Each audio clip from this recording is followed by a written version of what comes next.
कर्जत नगरपरिषद हद्दीमधील भिसे गावातील एका इमारतीच्या टेरेसवरील अर्धवट फुटलेले पत्रे वादळी वाऱ्यात आजूबाजूच्या घरांवर किंवा पादचाऱ्यांच्या अंगावर पडून दुर्घटना घडण्याची भीती व्यक्त होते। याबाबत स्थानिक रहिवाशांनी बिल्डर आणि पालिकेकडे तक्रार करूनही दुर्लक्ष केले जात असल्याने नागरिकांनी तीव्र संताप व्यक्त केलाय। तर पालिकेचे मुख्याधिकारी वैभव गारवे यांनी पालिकेच्या अतिक्रमण विभागाकडून लवकरच याबाबत कार्यवाही केली जाईल असे स्पष्ट केले। रायगड जिल्हा सिकई मार्शल आर्ट संघटनेचे अध्यक्ष मास्टर विजय चंद्रकांत तांबडकर यांना इंटरनॅशनल काउन्सिल ऑफ सिकईच्या वतीने 9व्या डिग्रीसह डेप्युटी ग्रँड मास्टर इन सिकई ही पदवी बहाल करण्यात आली आहे। ही पदवी प्राप्त करणारे ते कोकणातील एकमेव आणि महाराष्ट्रातील तिसरे मानकरी ठरलेत। त्यांच्यावर सर्वत्र अभिनंदनाचा वर्षाव होतोय।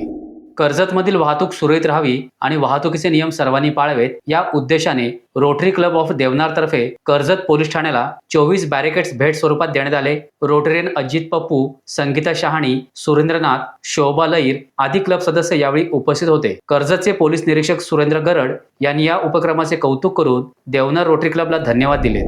खोपोली नगर परिषद संचलित छत्रपती शिवाजी महाराज प्राथमिक शाळा क्रमांक 7 वासरंग या शाळेची पीएम श्री योजनेत निवड झाली असून शाळेमध्ये भौतिक सुविधांसह शैक्षणिक बदलही घडून येत आहेत। शाळेत विविध उपक्रम राबवले जात असून शाळेची पटसंख्या वाढली देखील आहे। मुख्याधिकारी डॉक्टर पंकज पाटील यांच्या नेतृत्वाखाली खोपोली पालिकेच्या शाळा दिवसेंदिवस प्रगतीच्या दिशेने वाटचाल करत आहेत। रायगडच्या पाचाड पुण्यभूमीत राजमाता जिजाऊ माँसाहेब यांची 351वी पुण्यतिथी साजरी करण्यात आली। आमदार भरतशेठ गोगावले यांच्या हस्ते माँसाहेबांच्या समाधीस्थळी विधिवत पूजन करण्यात आलं। यावेळी शासकीय अधिकारी, पोलीस कर्मचारी आणि ग्रामस्थ मोठ्या संख्येने उपस्थित होते।